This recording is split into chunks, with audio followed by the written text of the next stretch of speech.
of yourself so that you can share that medicine. Because once you heal yourself, you know it inside out. It becomes preventative, the things that you do now, right? So you're always like safeguarding yourself, and then eventually you just want to step into it. So you just start sharing it and offering it and doing it. And I think that's what the world needs. You know what I mean? Like, it doesn't need any more.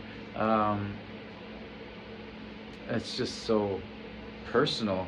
But we don't need more sports teams, and we don't need more junk food, and we don't need more. We need healing modalities, man. The world is in pain, and we need guidance, and we need people out there leading that. You know what I mean? And I think it just also, when you create those products and you create those brands, they invite a whole other slew of resistance, of suppressing and oppression, and keeping us deep in a depressive mindset. You know what I mean? Like, arbitraging our times for stuff that doesn't mean anything to us. And when you can, for me as well, it's personal. Like, I'm going through it. I feel it too, and I'm going at my level, and I feel like there's a shift happening. And so when things come in, you almost like, oh, is this the shift? Wow, this might be the shift. So because you're at some point you're pretty in tune with the energies and with yourself, and you can like understand who's what and what's going on and stuff like that. And so and then you just got to trust your instincts. You're not gonna always get it right. You're not always gonna be perfect, and that's okay. Because it's about progression, and it's about learning. And so when you say no to something, you're just like firm with it. And although it could be, like, that's just not sustainable enough in life either. You know what I mean? I think a lot of us chase a dream that never comes to fruition as quick as everybody else wants it to, because there needs to be some. The world is like, we're getting information different too, so everything's shifting. Things can happen quick. Yes, if you hit that viral AI, you know what I mean? If you're using AI and it's like everything's a fucking AI, but it's just like, work with it. Use it to the greater good of humanity, of what it is that you have to offer. Don't sell your skills and your perfection and what it is that you're passionate about on the things that don't matter. What carbon footprint do we want to leave when we're here, man, for our children? More adversities and while protecting our children, more adversities and hinderings and fucking shitty shit for all their friends. You know what I mean? It's like, at what point? Because your soul knows. That's the thing, right? So it doesn't matter. If I would have took that money, my soul would have known. But I could never. I don't lie, steal, or I can't lie, steal, or cheat. It eats me up because I feel it. You know what I mean? And it's like, to the point where I'm like calling my own shit out. I just can't anymore. Like, it doesn't resonate. It doesn't resonate. At 50 years old, that shit doesn't resonate. It doesn't matter.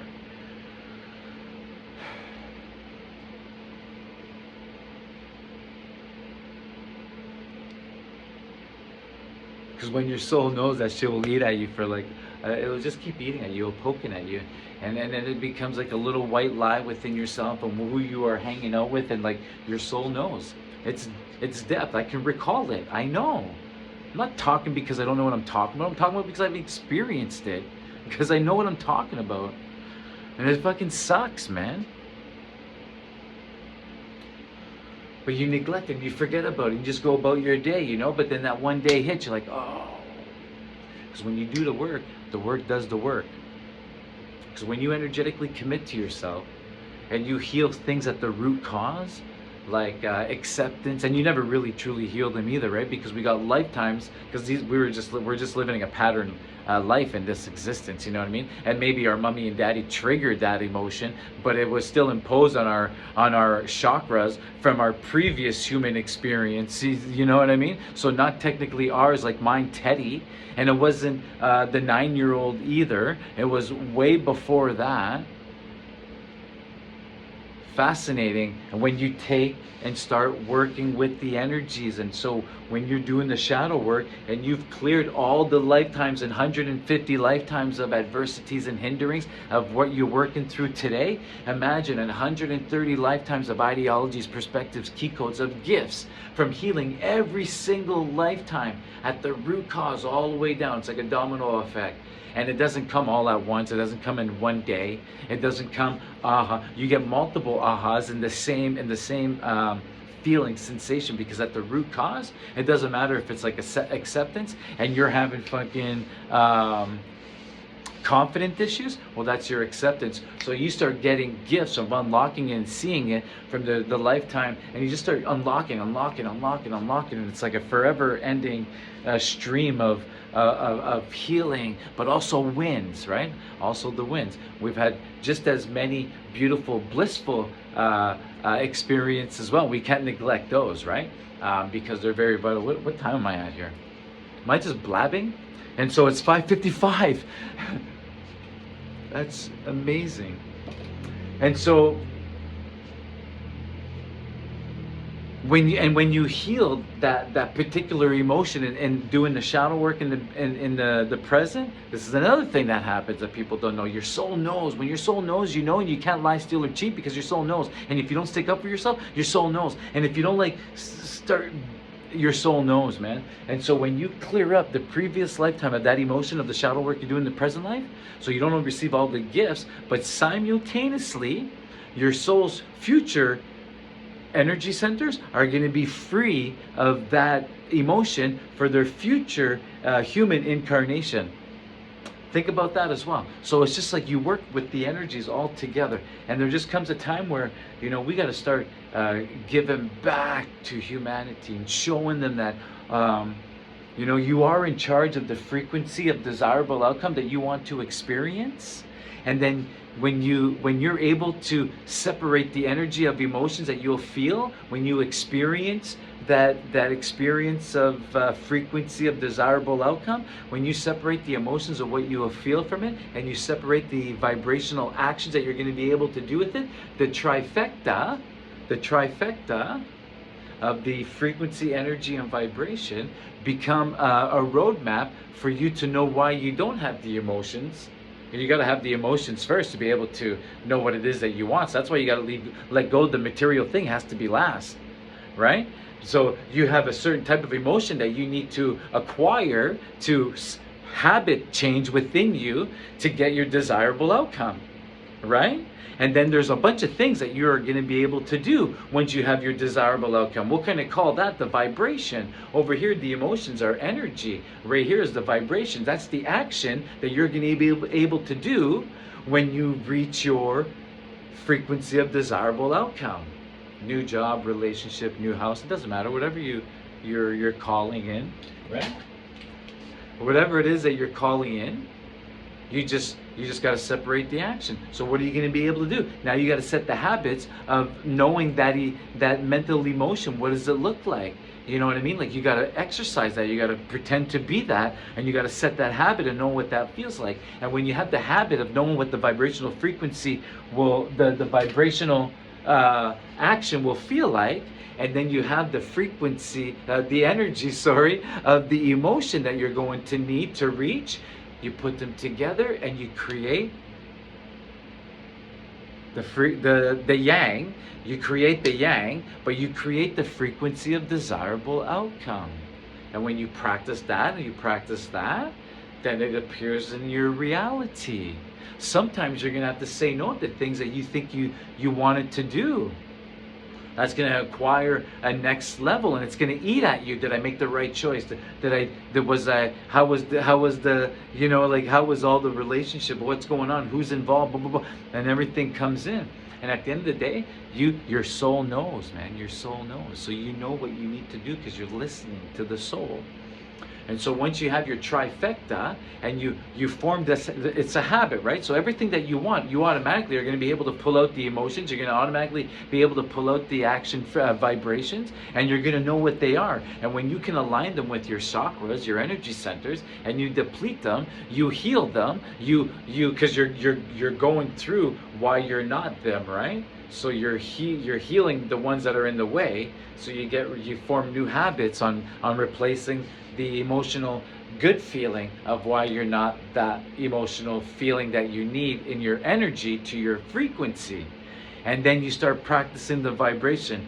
And anyway, it becomes a really visual and feeling sensation game, and you just got to see yourself walking into it, see yourself being it, and trust it, and know that your greatest employer, because if you've been a business owner, you probably take care of your staff, because your staff is like the first contact of people who coming into your business, right? So if they're taken care of, and if they're pissy. Like if you go to a restaurant or a hotel, like who's happy, who you can feel. Your soul knows the genuine energy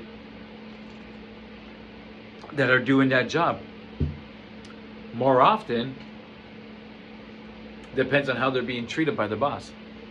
So I know your greatest employer, because if you were your own business owner, you'd be taking care of your people and they would be happy as shit. So that means your employer is going to be taken care of, because you're taking care of your employees. So that means your business is going to thrive, right? And so you don't think us at service and humanity, you just got to allow him in.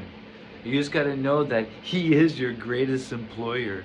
You know what I mean? Like the creator, God, is your greatest employer. So when you're taking care of all his, like the most valuable things that he has on earth, his children, all the other souls, the manifestations of the one, that are all playing their role for us to stay in alignment for the trajectory of awakening to every degree and unlocking our energy centers. So it's not happening in our lifetime, but you get to benefit from this in this lifetime. Yeah. But collectively, that's not happening. You know what I mean? So it's like one for all or all for none, because we are the manifestation of the one. So does it not make sense that we all are all connected? And so we got to put us all on that same trajectory. But some people are guides. Some people are showing us and guiding us and leading us to continue on the path, and sacrificing themselves. And I have no doubt that many of you out there have also sacrificed yourself, just like those who are sacrificing themselves today. And you were a guide to somebody back then when you were them, and you're a guide to somebody now today, and you're guiding people to find themselves within. And then the benefit is our souls, human future incarnations get to experience, because it's our energy centers, our chakras, that stay here on planet Earth, and our soul goes to where our soul's origin is, and our body is no longer useful. I hate like saying it's such a waste, but that's why you can find a good cause for your body. Like, do something good for your body. Right now I'm